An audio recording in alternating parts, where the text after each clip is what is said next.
Alright, we're continuing. Chapter 5. Yasuhiro Hagakure.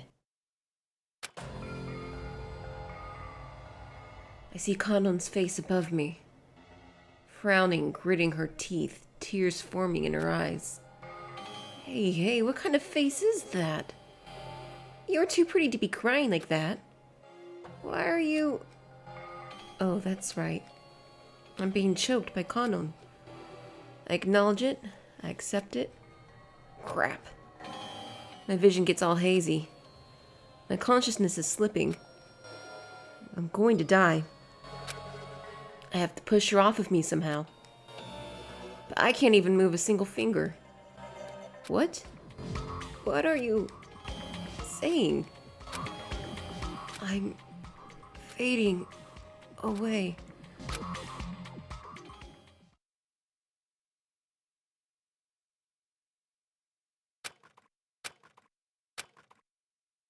Tra-la-la! Why, hello there! The moment after I hear it, my brain crackles and bursts from the sudden rush of oxygen. From my hair to my toes, I feel the blood flowing through my body again. What was once covered in a white fog begins to clear up, and I can see clearly. Huh? Just a few feet away from my body, I can see a metallic red robot. I blink my eyes, thinking I'm just seeing things, but the picture doesn't change. The pink-haired grade school girl from earlier sits on the robot's shoulder. I understand what happened now. That robot knocked Kanon off of me. That's why she stopped choking me. I cough and sit up. Kanon is in the middle of a wild battle with the robot. You need to be punished for doing such a shameful thing to me. The huge axe swings down towards Kanon's head as she stands on top of the rail. Just a moment before it lands, Kanon jumps back and to the right. The axe slams down into the gravel on the ground. The robot hovers for a few seconds above the spot. The robot's engines make a loud whooshing noise. Kanon quickly rolls on the floor to dodge the robot's charge. Kanon pushes herself up, and then kicks off the ground, jumping at the robot. She passes right between its two huge legs, just barely avoiding being squashed. The robot turns around. The huge axe comes down fast once more. Just as it was about to land, Kanon dives out of the way. This grade school girl is in total control of this battle. The only thing Kanon can do is stay on her toes and try to avoid being killed. She isn't using her hacking gun, she must be out of ammo. In that case, maybe she can try a hand-to-hand fight like she did before. No, that won't work this time. Her opponent is sitting on top of the enormous robot's shoulder. Even Kanon couldn't jump that high. The distance is too large for her to cover. And not only that, but I think Kanon's right leg is injured too. She's not as fast as she usually is. While she's evading attacks, she's obviously favoring one leg. It's only a matter of time. If this keeps up, Kanon is going to die. That axe is going to split her head right open, and she'll be nothing more than a bloody corpse. Picturing it sends shivers up my spine. I'm glad I'm not in her shoes. Thinking such a horrible thing, I'm so ashamed. I hear a voice inside myself. What, are you just going to be a bystander now? If you don't save her, who the hell will? Well, to be fair, this chick tried to kill me. Even if I can save her somehow, how do I know she won't try to kill me later? Come on, you have to help. Yeah, I know. Can't think about that, what might happen. After graduating from Hope's Peak Academy and working for Future Foundation, how much I changed. How much I grew. I have to try. In this situation, I have to. This is a story like that. I am Yasuhiro Hagakure, Future Foundation, Branch 14. I should run to her. But my legs are shaking. My stomach is cramping. Every cell in my body is trying to resist the urge to help her. For some reason, I tell my own fortune again. I see myself fallen into despair. I have a horrible sinking feeling standing over Kanon's body. Back in the present, my teeth are chattering together, and I have my back against the wall.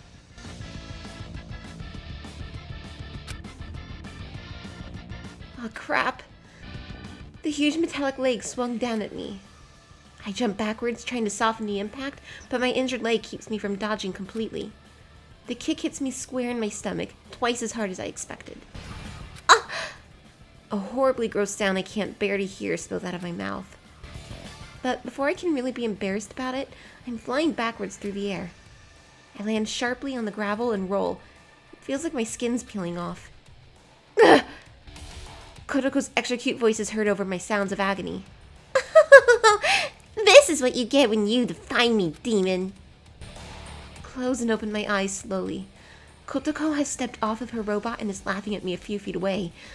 I might have used this opportunity to leap out and grab the brat by the neck, but my body is broken.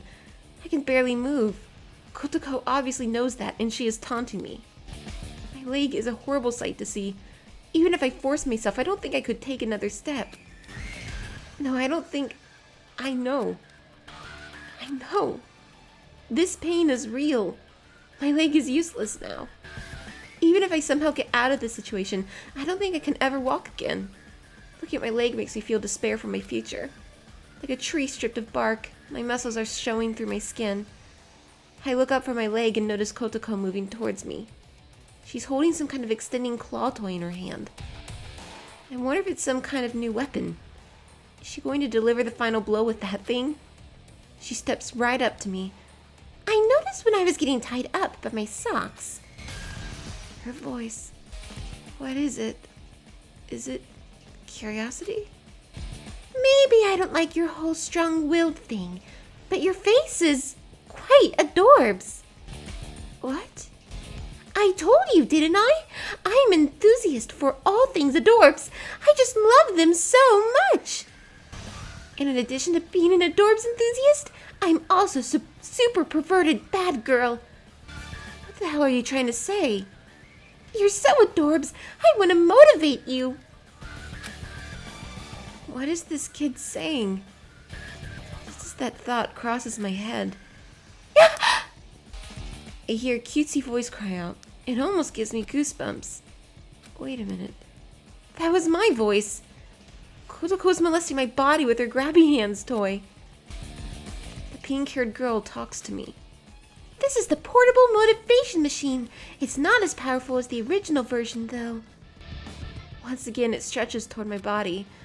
Wait, stop! Never. I will train you to like this so much that you can't live without it. Nothing else will matter. When you're eating, when you're bathing, you'll be thinking about it. And then you'll make it evolve into a super promiscuous lady. The toy, or rather, the portable tentacle motivation machine, is toying with my body. Come on, come on! You like it here, don't you? A strange feeling rushes up my body. Remember, no will eventually become yes. My mind is slowly going blank. How about this? I can do it better than any boy, can't I? Oh, hell no, this does not feel good. My thigh is drenched in blood. My veins and arteries have probably been ripped open. Blood is pouring out with every heartbeat. Thump, thump. Thump, thump. Thump, thump. Thump, thump, thump, thump, thump. The more blood that comes out, the lower my body temperature feels. My head has totally gone blank. The more I'm fondled, the more I feel my blood flow speed up, which means I'm that much closer to death. Whack. A shameful death like this, so uncool. Dying while being molested by a grade school girl and kind of feeling good. Oh well. I was planning on ending my own life sooner or later anyway. That's why I can see Big Brother Leon again. Nothing to be sad about. No. It's true that I want to see him again, but this ending is just wrong. I don't want it to end like this. If I die, I'm going out on my own terms. I don't want to die making excuses like this. I don't want a sad ending, like Leon's. But my opinion doesn't really matter right now, does it? After all, I'm already out of options. Oh, yo, yo, yo! With that weird sound, the molestation stops. Kotoko turns around. The ground is shaking. There's a low, deep sound rumbling in the tunnel. Damn it! Kotoko reaches for her robot controller. Wondering what in the world is going on, I sit up. On top of the tracks, something is coming at us. The train is coming! Huh? In 10 seconds, the train is going to run me and Kotoko over. The electric train keeps coming. Wait, this isn't right either. I don't want to die from some tentacle machine, but I don't want to get run over by a train either. My shoulders perk up in indignation. The robot parked on the side of the tracks suddenly jumps out. Like a sumo wrestler, the robot grapples with the oncoming train. Metal scrapes on metal. Loud crashing sounds ring out. Crimson sparks fly out underneath the robot's feet. Unable to withstand the force of the train, the robot is sliding backwards towards us. The sound of the clashing metal gets closer. Huh! Kotoko jumps to the right. She flattens herself up against the wall. I, of course, am still lying there here on the tracks. I can't move. My skull is going to get crushed by either the robot or that train. The giant red metal robot is just a few feet away from me now. I'm finished. Whack. I close my eyes, waiting for death. Suddenly, I feel like I'm floating. I've got you, girl. As soon as I hear the voice, I understand. Yasuhiro is picking me up. Picking me up in his arms, Yasuhiro runs as fast as he can down the tracks. What's with this development? In a panicked confusion, I look up at Yasuhiro for an answer. His face was pale and his teeth were clenched. When I see that, I realize he was the one who started up the train. Why? I tried to kill you. I mumble softly, almost too quietly to even hear. Yasuhiro answers firmly as if taking an oath. I'm a member of Future Foundation. I can't be the helpless student forever. I feel myself tearing up. My heart is heavy with guilt. Stop. If you say cool lines like that, you're gonna make me look like the idiot. Like he was right and I was wrong. Trying to get revenge for Leon. Trying to win Leon's love. I try hard to suppress my shame, and just as I'm on the verge of an emotional breakthrough, plus, I have a huge friggin' debt to worry about. Huh? But for now, we gotta run. An explosive crash echoes out from behind us. Yasuhiro stops and turns around. The train is now on its side, thrown off the tracks by the robot. Well, back to reality. Bad timing. Did I seriously think we were actually going to escape this situation? Kotoko and her robot haven't taken any damage whatsoever. The only thing Yasuhiro did was buy us time. Our overwhelming lack of firepower hasn't changed. How dare you, demon! The robot gently picks up Kotoko and places her on its shoulder. And then it runs right for us.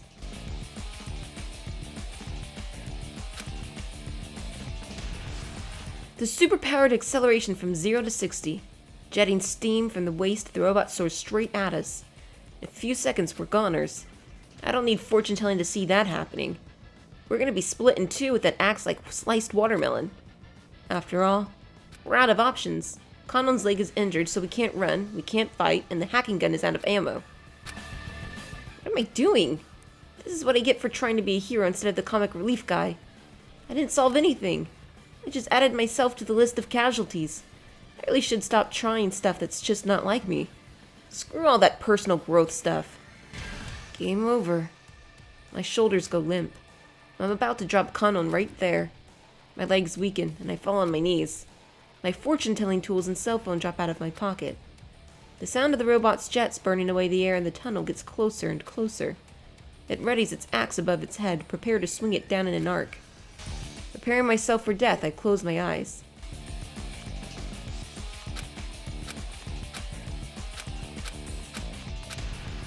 Huh? I'm waiting here, but my skull isn't splitting.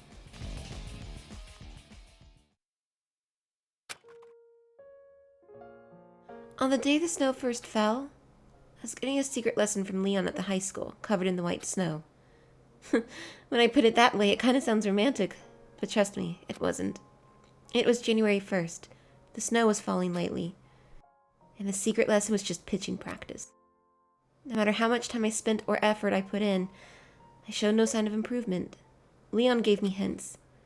Even in a helpless situation like that, I couldn't help but get excited, wishing myself luck. Because it's New Year's Day, there's no one else on the field. Okay, let's start with the basics. Still wearing his warm gloves, Leon threw the ball I handed him straight at the net. The net blew back taut for a few seconds after Leon's pitch hit it, defying gravity. Amazing, right? As Big Brother Leon grinned at me, the ball he threw finally stopped spinning and dropped to the ground. That's when I truly understood. Even if I practice my whole freaking life, I will never be able to pitch like that. I've seen his pitching in games and on TV, but it's completely different watching him close up. Whoa, hey, why the heck are you crying? Huh? He was right. I didn't even realize it. Tears were coming down my cheeks. Oh, sorry. I don't know. I tried to lie, but I knew the truth. I will never, ever, ever win the bet that I made with Big Brother Leon. Or maybe I'm crying because I'm so impressed. His pitching was so amazing. So close. So beautiful. It moved me to tears. Hey, now, come on. I'm sorry. Come on, stop crying. Even though Leon didn't do anything wrong, he patted my head and apologized. Even though I'm the one who wants to thank him for showing me such an amazing throw. It's been so long since he's touched me. His hand, I never told him why I was crying. When I stopped, Leon spoke to me softly. Do you want to go home for today? No, teach me. Teach me how to throw like you. Even though I knew there was no way I could throw 100 miles per hour, I just wanted Leon to teach me. I wanted to be with him as much as I could, even if it was just for a second, for something trivial. Of course, I couldn't get the hang of anything from this lesson, not even one bit. So you gotta, spin your shoulder around good, and then you swing your arm like BAM! I don't get it. So at the end of the day, I didn't learn a single thing.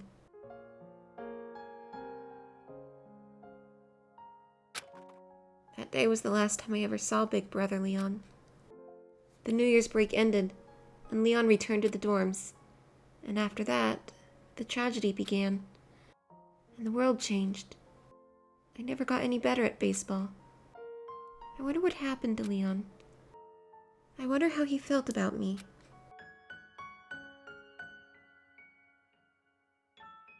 Always changing like a kaleidoscope.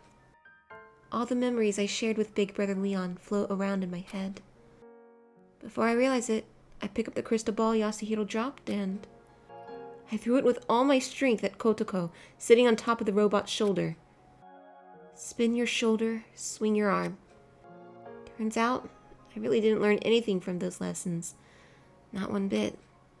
But the crystal ball I threw sails just how I wanted. The heavy ball slams right onto Kotoko's nose. Somehow I knew it. I knew I would throw a strike. Just like Yasu's fortune-telling, the future I predicted came true. Kotoko took the crystal ball to the face and immediately dropped the controller. The robot that was about to turn us into chopped meat comes to a full stop. The axe, the size of a blackboard, stops just inches away from our heads. Hey, that was the first. For the first time, I could throw just how I wanted. Obviously, it didn't go 100 miles per hour, and compared to how Leon threw, it was pretty lame. But still, I wonder why. The bet with Leon was to throw 100 miles per hour. I didn't get anywhere near that. He's dead. The bet doesn't mean shit anymore. But still, why do I feel happy?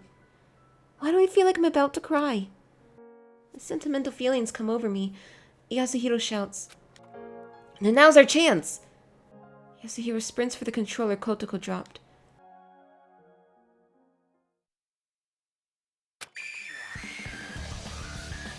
I won't let you! I won't let you! You haven't finished your motivation yet! The grade schooler with the swollen nose jumps off the robot and grabs for the controller.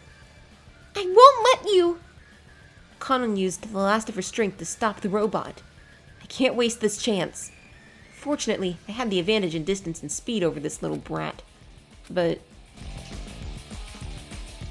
didn't I tell you guys wouldn't be facing off against me next time? I hear the last voice I wanted to hear right now and stop. The white robot is coming at us at full speed from the other side of the derailed train. Ah, damn it! One after the other, come on! If I keep running, I'll end up right underneath that robot's drills. I give up on the controller and run back to Kanon. I grab Kanon, lift her into my arms, and run like hell.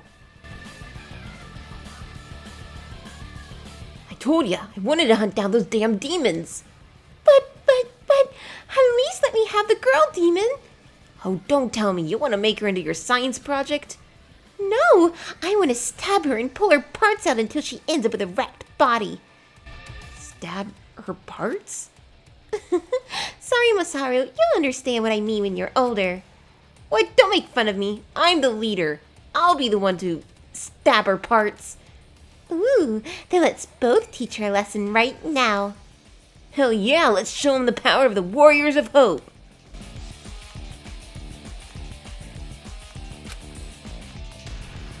I turned to look. Crimson and white. Both robots are chasing after us. They're both only a few feet away now. I won't let you escape this time. That's right. Get over here so I can stab you in and out. Over the sound of those awful taunts from the children, I can hear Yasuhiro breathing hard. He's panting heavily in a panic, like he's gonna collapse any moment. Before I realize it, I'm shouting out to him. Just drop me! If you keep carrying me, you're gonna... I'm alright. You're not alright. Just drop me. What's with you anyway? You try to kill me, then you save me. He's right. What in the world am I doing? Just a while ago I was trying to kill him, but now I'm trying to help him survive? Was my final goal in life fulfilled with that crystal ball pitch earlier? Do I see Leon and Yasuhiro? Is it out of thanks for me saving me earlier? No, none of those things are right. It's more simple than all that. It's because I don't hate him. Because I don't hate Yasuhiro. I realize now that I don't hate him at all. And because I don't hate him, I don't want him to die. I don't want him to die like Leon. I don't want that fate for him. I don't want to see that, even if I die. Just drop me, damn it. My voice doesn't reach him. You... Don't have to worry. Why do you keep telling me that? Right time, right place. Yeah, this is it. Right? What do you mean? Didn't I tell you? The robots stretch their hands out for us. I feel their fingertips just barely brush through the hair on the back of my head. If they get closer, they'll crush us both. And now our story is finished. Or so I thought. An explosion of noise fills the scene. Like sound connected to the wrong film. My mind is blown from the scenery and sound that don't match up. Huh? Right between us and the robots, an enormous piece of rubble falls down. And like the floodgates open, with the sound of crashing rocks, a shower of dirt and rubble fall. Like that one game, a tower of rubble stacks high up into the air. The pieces of rock and debris keep coming, falling and falling until finally... I can no longer see the two robots. Such a disgrace. Not just once, but twice. Oh, there's no way I, the leader, will stand for this. The sounds of rocks coming down grows louder. The voices of the children fade away. And now it all just blends together, like white noise.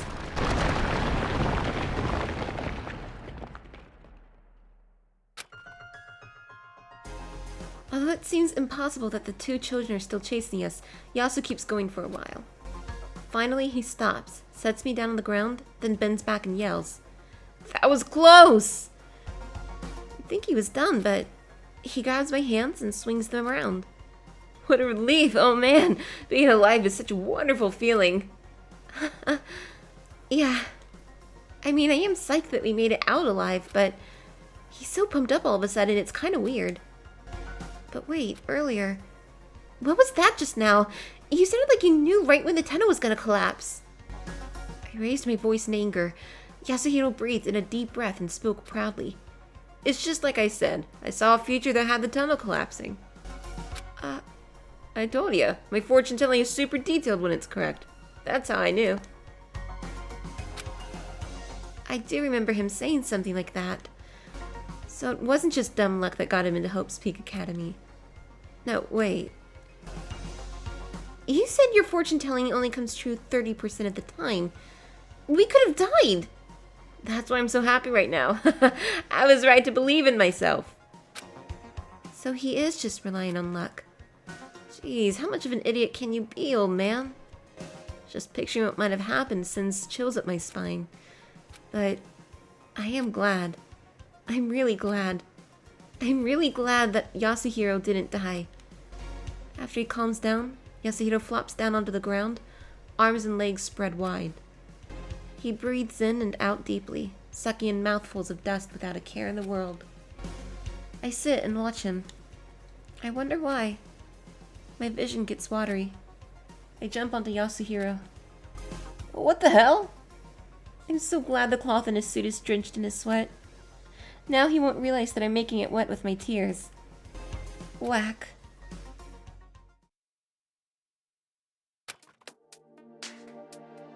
After calming down a bit, I try to patch up Kanon's leg the best I can. I couldn't do much more than tie the sleeve of my shirt around her upper thigh, but it helped. Hey, you did it. Hey, you did it, and now I should be able to walk. No, thanks to me. Your body is just super sturdy. And more importantly, so now what? What do you mean? You try to kill me, then you sacrifice yourself to save me. Women are as fickle as April weather. But I want some answers. The mood is a bit lighter now, after we just overcame that near-death experience together. Well, actually, we're still living a damn near-death experience. Until I know her true intentions, I shouldn't really open up to her. As I brace myself, Kanon answers. Why I tried to save you? The only thing I can tell you is that I didn't want you to die. I don't want to kill you anymore. Well, that's a relief. But before I can completely unclench, I gotta know. You emphasized you. Are you still gonna try to get revenge on Future Foundation? She planned to choke others to death with her bare hands like she almost did me? Of course! They killed someone I loved! I'd be lying if I told you I didn't want them dead. From what I can tell, her malice really is just undue resentment. But it's not like I'm in any position to judge her. Just like us, Kanon is also a victim of despair. If things were different, maybe I would actually trust her smile. But still, wanting revenge against Future Foundation is weird to me. As I keep silent, Kanon continues. But you know, it's not like I totally forgive you either. Maybe Leon wouldn't have died if you... I hear Kanon gulping hard.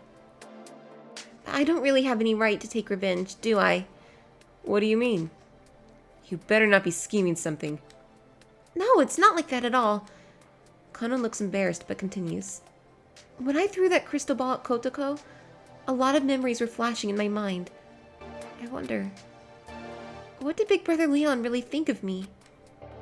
If he didn't care about me at all, then it would be stupid of me to try to get revenge for him.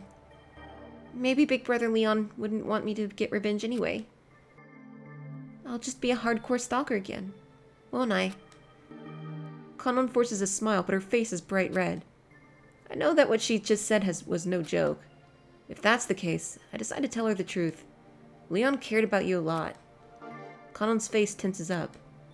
I don't know if you're trying to console me or whatever, but don't make shit up. Please. No, I'm not lying to make you feel better. It's the truth. I didn't tell you this, but you were definitely without a doubt Leon's captive. Captive? Each of us had our loved ones abducted by the despair. We call those people captives. They were gonna use our loved ones as motives, trying to get us to murder each other. So you're saying that because they got abducted, I must have been Big Brother Leon's loved one? Yeah, no doubt about it. The other captives were kidnapped 1.5 years ago, just like you. Kanon tilts her head. Well, that might be true, but so what? It has nothing to do with my love. No, you don't get it. Captives weren't just randomly chosen from among people we loved. Each of them is someone we really deeply, truly care for. Like me, for example. It's not an Oedipus complex, but my mom's a captive. Kanon suddenly catches her breath. I can tell that she is thinking deeply. Her eyes shoot open, face worried. Does that... Yup, it means Leon really cared for you. Deeply. But... It's the truth. No sense doubting it. As much as I love Mom, I know you must love Leon. As if she were confessing to me or something, her eyes are filled with expectation and worry.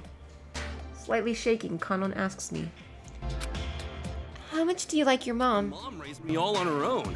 I love her more than anyone in the world. Kanon wrinkles her face. I can tell that her breathing rhythm has collapsed completely. Tears start rolling down her face. She's trying to hold it in, but Kanon suddenly bursts out into loud sobs. Her broken voice echoes in the tunnel. She cried enough tears to last a lifetime. Her eyes are swollen and red, throat parched. She opened her mouth to speak. I'm going back to Toa City. But the tunnel is gone. No, this railway has a few intersections. If we do it right, we can get back to the town from here. Is that so? And what are you going to do when you get back there? Find Future Foundation.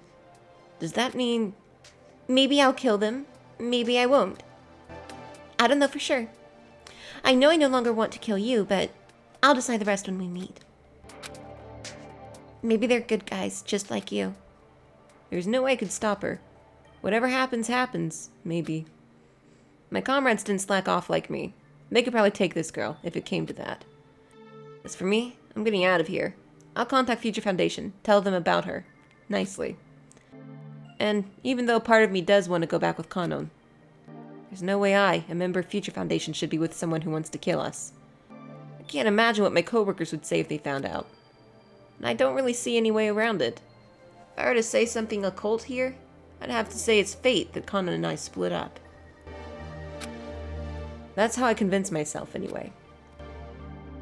Want to go together part of the way? Nah, I'm an old man. It'll take a while for me to heal up my HP. Alright then. Sorry. About a lot of things. And also thanks. Yeah, you be careful out there, you hear? I sit down on some rubble and wave. Well, I'm sure Kanon's gonna be alright. I take a breather with a sigh of relief, but then I suddenly realize it's not gonna be alright at all. I sprint off after Kanon like I'm flying. Kanon turns around, surprised, with a brightened expression. Didn't you say you weren't gonna come with me? 8 million! What? I'm still 8 million in debt. There's no way I can pay back the debt without getting some cash from Kanon's family. Screw what my coworkers think. Money is way more important. Kanon tilts her head with a smirk. Whack. Nah, I'm the one who's whack.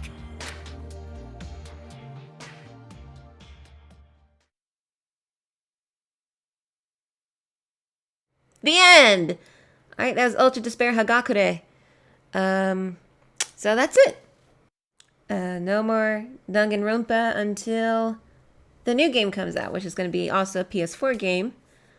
But other than that, we don't really know much about it. Alright, well thank you very much for watching. Do please like, subscribe, and fave for more videos, and I'll see you next time.